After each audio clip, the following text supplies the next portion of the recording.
right, folks. Hey, welcome back to Gun Owners Radio. FM 96.1 AM 1170. The answer.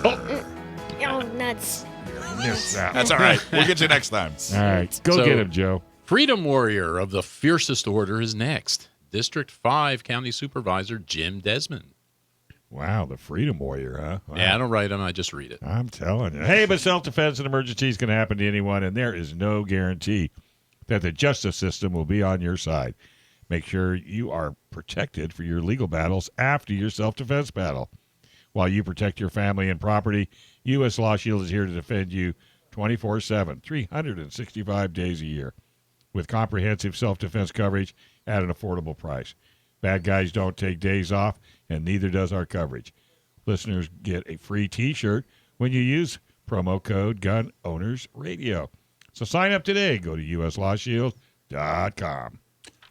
I just got this message from our friend Jame. Jame does our website, and she says that if Denny's isn't a sponsor by the end of this segment, that there's something seriously wrong. I think you're because now she wants spaghetti. That's how good a job I did describing their delicious Denny's spaghetti. isn't going to sponsor us when they only have your one item, and I know I was gonna say. don't have it in stock. Jamie might have missed the first part of that, where I said did. there's absolutely nothing on the menu to eat, that they even screw up breakfast food. Whatever. You know what, Denny's? Call us. We'll work it out. Okay, so our first interview here is somebody I like very much. Well, really, let's see really if good he guy. likes Denny's spaghetti. We'll ask him. I think there's a Denny's in San Marcos. I don't know. But it's Supervisor Jim Desmond. How are you, sir?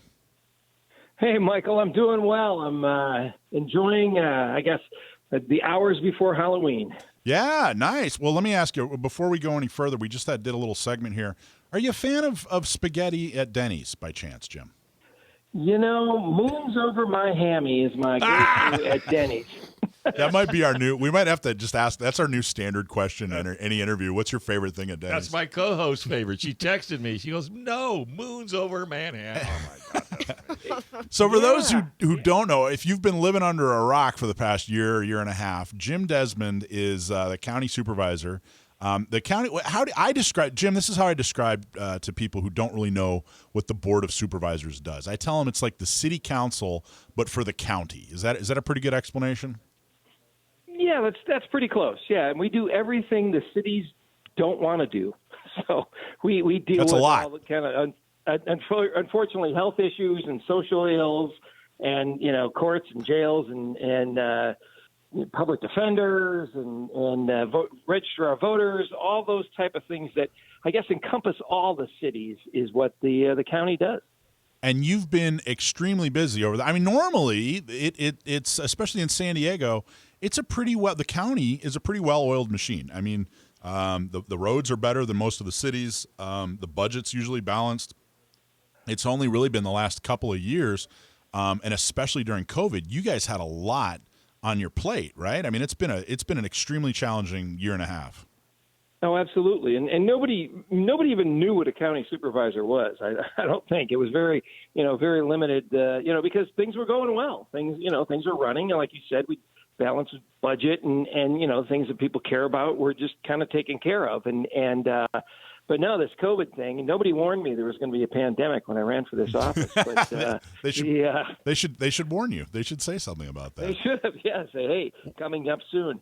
But the pandemic just threw kind of a wrench in the gears, and the county we're the county health department is run by the county, and so when the Zika virus and things like that came out before, was the county kind of taking care of it and wasn't as front and center as it has been with COVID here, and nothing's really lasted this long before.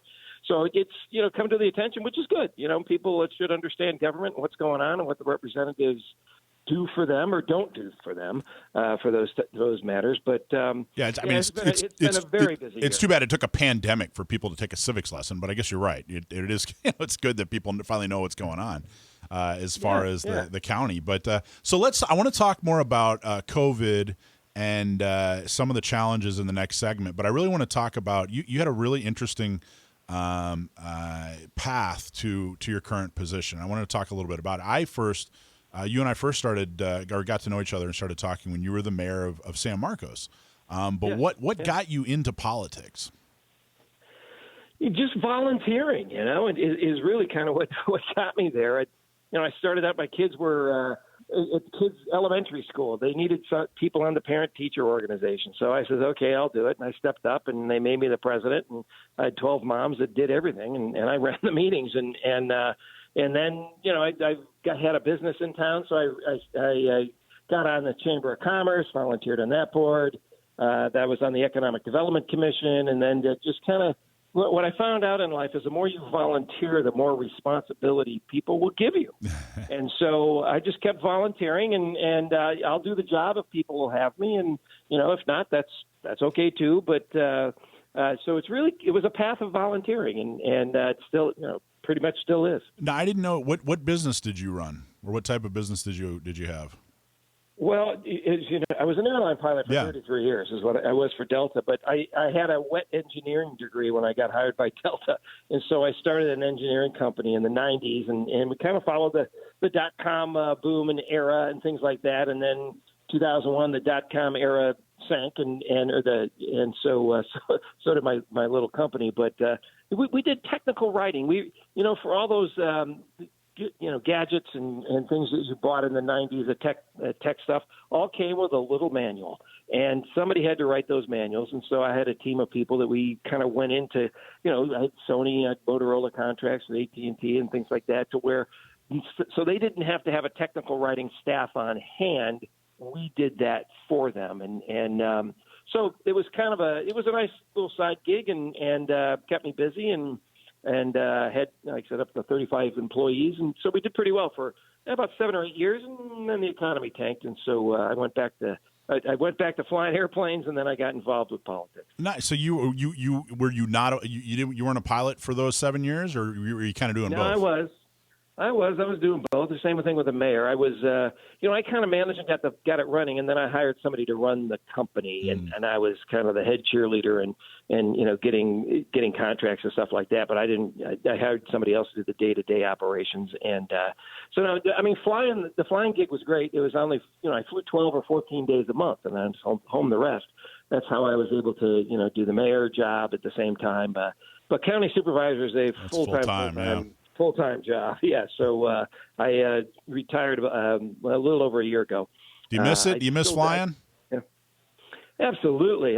But, it's kind of weird. I didn't want to go near an airport here lately, just with so much COVID stuff and restrictions. But yeah, I used, lunch in Miami, dinner in New York, and then off to Dublin. It was really a cool job. All right. Well, I gotta throw a plug out there for you, Jim. Because I travel a lot with the auto industry, and my primary airline is Delta. Because nobody treats you better. The stewardesses, the captain, you've got a television set on every plane. I mean, you guys really, really knock it out of the park for customer service.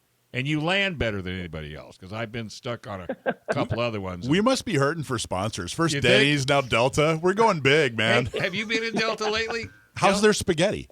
They don't do spaghetti. Oh, well, that's why. Yeah. They love to fly in at shows, I believe, right? Yeah. Isn't that Delta? They love to fly in at shows? Or no? No. Yeah. I don't know, anyway.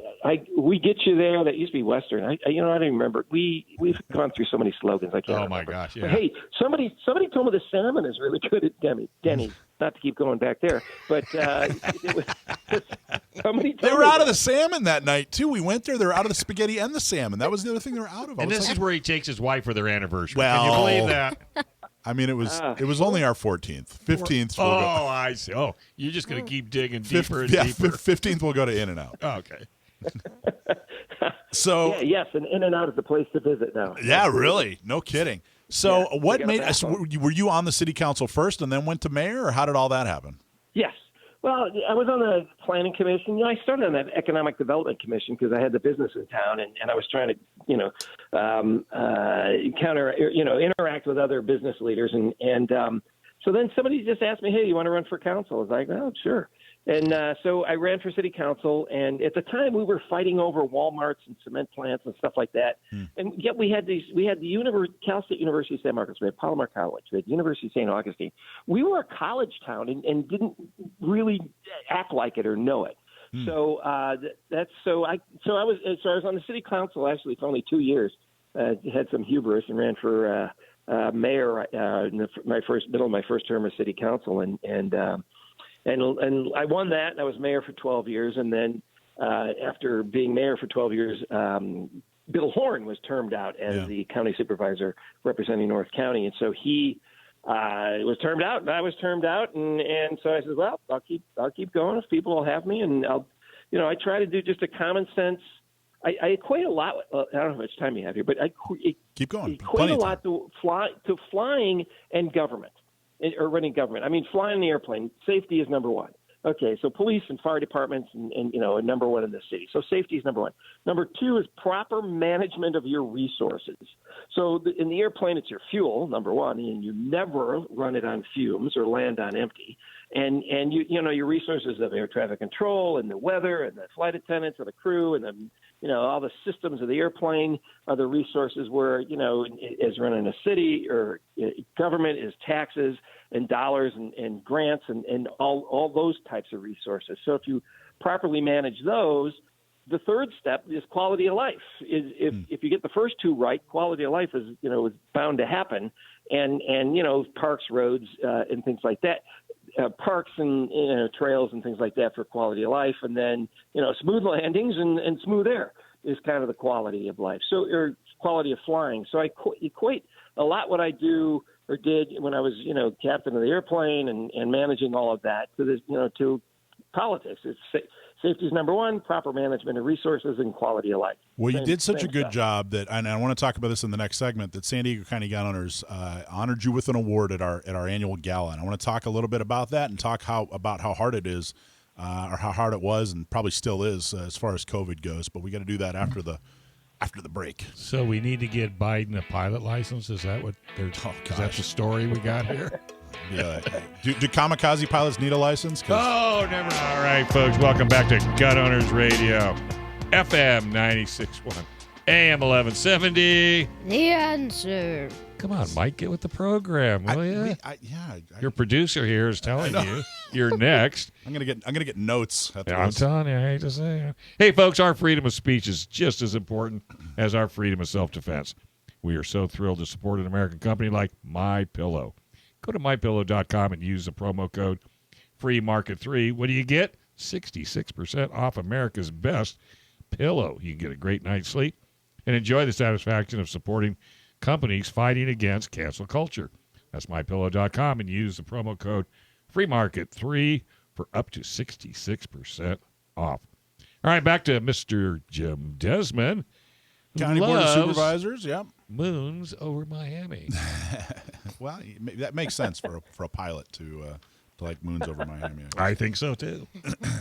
So, Jim, the first time you and I spoke was about an issue in San Marcos. Called up and said, hey, some of the gun shops are having issues with City Hall. You were extremely attentive and generous with your time, and you listened, and you solved the problem in a manner that was best for everyone. I was extremely impressed. You didn't have to take my phone call. You didn't have to listen, but you did, and you solved the problem. And that was the beginning of a number of different things that we've put before you. And you've always done the right thing, done what makes sense, and you're not shy about it. You don't. A lot of politicians that I talk to, a lot of candidates, politicians. They kind of, I don't really want to talk about what I believe in. I'm afraid I'll hurt somebody's feelings, and then, I don't know what I'll do. And that's never been you. You've always said, hey, this is what I believe. This is who I am. I'm going to do what's right. I'm going to do what's best for people, and I can't tell you how much I appreciate that. The San Diego County Gun Owners at our Second Amendment celebration dinner this year gave you Elected of the Year, and I was really, really honored and proud that you got that, and I hope that you were honored by receiving it. No, absolutely. And I've always been a proud Second Amendment supporter, and people's rights to protect themselves and so I've always had, kept that, and I'm not afraid of it. I'm not afraid to put that out there and say that, people have those freedoms. It's in our Constitution, and so Second Amendment, and like it or not, this is the way it is, and this is how we're going to conduct ourselves. And I want everybody to be as safe as they possibly can, but still we've got rights. And somebody told me, I remember reading once, rights come with responsibilities, and the first responsibility is to protect the right. And so I've never been, like you said, I've never been shy about that. And I do remember our first encounter, and it was it was pleasant, and we got things worked out, and it was it was a win-win for everybody, and a win for the taxpayers, a win for the gun shops in San Marcos, and so I'm kind of proud of that, and we had to keep carrying on. And we also had North County, here's another sponsor, North County Shooting Range in San Marcos opened up. There was a little bit of controversy, but we got that through. They're a business like anybody else, and they have rights to put their businesses in commercial areas, and we weren't going to take any grief over it. Yeah, you did an excellent job. You continue to do an excellent job. So COVID happened, and immediately your colleague, Nathan Fletcher, within minutes. like a week. It was within a week. He came out and irresponsibly and ill-informed said, "Oh nope, gun shops need to shut down." And we made phone calls, and your office and the sheriff's office, you guys were extremely helpful in saying, no, that's not what's going to happen, and that he. Why don't you tell the story a little bit? I don't want to misspeak here. Well, so much has happened between now and then. I'm going to try to remember as best I can. But yeah, it was crazy. That what marijuana shops, cannabis shops could be open, but gun shops couldn't be. And it was just ridiculous. And it kind of shows that pressure works sometimes, because Gavin, the governor, finally came. He came around fairly quickly after enough people said, hey, this is not right, and allowing gun shops to be essential. So it was I think overstepping that absolutely the bounds of freedom during that time, and I was glad that Michael, you and the San Bernardino County Gun Owners and many other gun organizations, freedom organizations throughout the state said, no, this is not right. They should be allowed to open, and you got them back opened up. I think it was in a matter of a couple of weeks, which was pretty darn quick. They never even closed. They didn't even close. It was true? great. Okay, yeah, good. They were right on the edge. They were truly. People were afraid. There were so many businesses and venues and organizations. They were afraid of being shut down, not just temporarily, but permanently. There were people that hey, they're going to pull my state license to whatever, sell alcohol if I'm a restaurant, or sell firearms. It was crazy. So talk a little bit about that, because they're really, and I talked about this in my at the dinner, that there was very little leadership in San Diego from elected officials. You were one of the few exceptions, and you stood up and said, hey, you know what, this is wrong, this is right, whatever, we're not going to stand for this. You were very informative. I remember, you came out with statistics and really stood up for what was right, and I really appreciate that. Can you talk a little bit about, the struggles that you went through trying to fight back against some of the ridiculousness that came about because of COVID? Yeah, well, early on, I think it was towards the end of April, when they told us it was only going to be 2 weeks and it was flatten the curve and all that kind of stuff. And I think it was towards the end of April. I says, okay, let's come up with a plan to reopen. Let's come up with a plan, at least, to start, getting businesses opened up again. I think there was, like car dealerships and furniture showrooms, those big kind of open space areas. Let's start to open those back up again. And I got shut down by the board. It was 3-2 that myself and Kristen Gaspar, were pushing for that. And then, then all these sectors weren't allowed to be open. And to me, it wasn't their rights to be open and prove they could be safe was taken away from them. It was just deemed certain businesses were safe. Well, the governor wouldn't even allow certain sectors of business to be open and to operate safely. So I was always trying to push for that, as far as let's give everybody the same opportunity. And if the public chooses not to go there, then don't go there. it was just, and then they, I'll come up with numbers during COVID. They would say, well, whatever, 20,000 people in San Diego County have tested positive for the virus, which was absolutely true. But what they weren't giving out at the time was that 80% of those numbers, or whatever it was a large percent, had already gone through the 14-day incubation period and cycle, or whatever it was, or had been let go out of the hospital. So they were only giving you the cumulative numbers of how many people tested positive. And it didn't mean that many people were out running around positive, because a lot of people had gone through it or were out of it. Same thing with hospitalization. They would give you the total number of hospitalizations, but they wouldn't tell you how many people were released from the hospital. So I wanted both sides, and that I started doing videos and started doing, putting out that kind of information to where, hey, it's no need to have your hair on fire, folks. We can manage this and we can control it. And even now, I think the emergency is over. We should go beyond the emergency and get on with our lives. We got to learn to live with this thing. We're not going to eradicate it. And we got to get back to as normal as we can, but protect the most vulnerable. So what do you think their motivation was? I mean, do you think they were? I don't know. What do you think their motivation was for doing all this? For going overboard? Power and looking like they were doing something, like this mask stuff. These masks that don't fit tightly on your face are just worthless. They're not the surgical masks that are right up against it. And most of us, don't even wear them properly. So this mask stuff, to me, is just government trying to say, well, look, we told you so, and look, things are getting better. It's not because of the mask. I just think government wanted to look like it was doing something, and power. I mean, it was absolutely power with Gavin and his little spin the wheel and give out money for vaccinations. That was just craziness. It did feel like that they wanted to do something. They wanted to make sure that they weren't going to get blamed, if it got worse or whatever. But then it just kind of it turned into like, I don't know, it turned into like dogma. Like it turned into like this religious thing.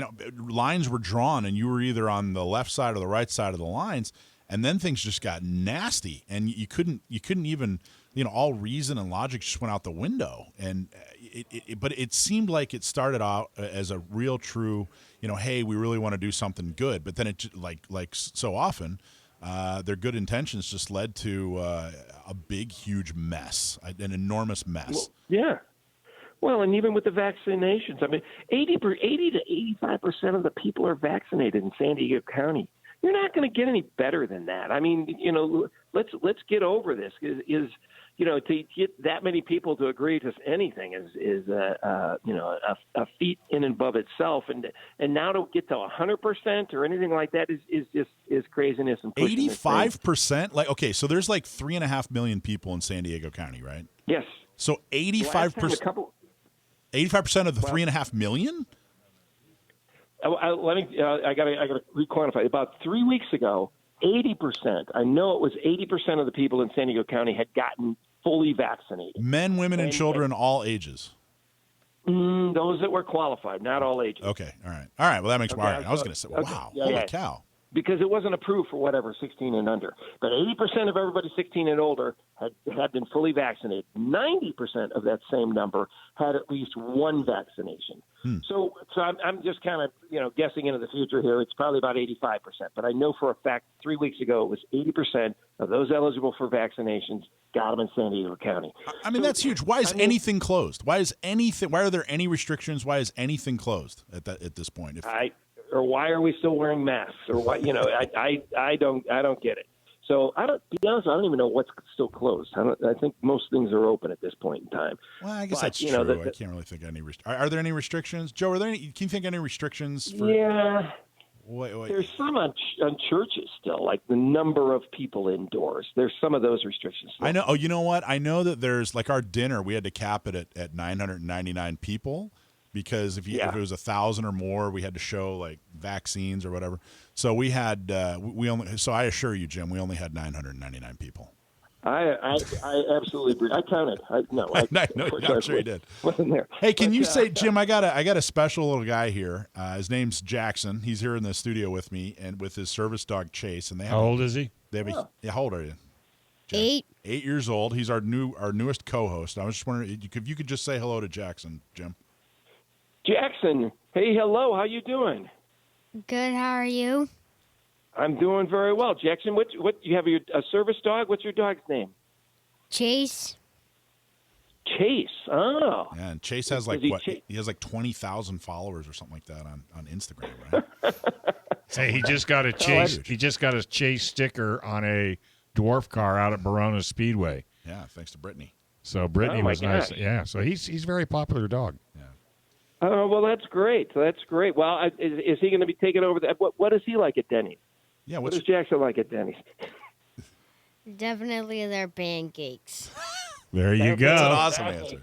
All right. And All Michael right. doesn't even like their I don't pancakes. even like their pancakes. I'm very, very You and finicky. your I know. spaghetti. Jim, thank you so much for coming on. I really, really appreciate it. Thank you for everything you're doing, and congratulations on your award.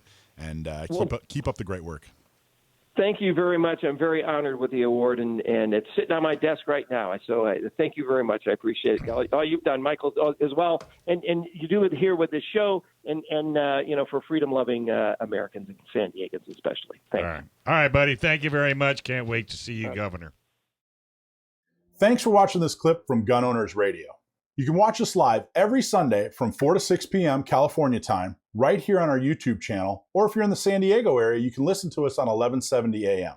We're also available on your favorite podcast platform for free. Don't forget to like and subscribe so that you can help restore and protect the Second Amendment, not just in California, but across the country.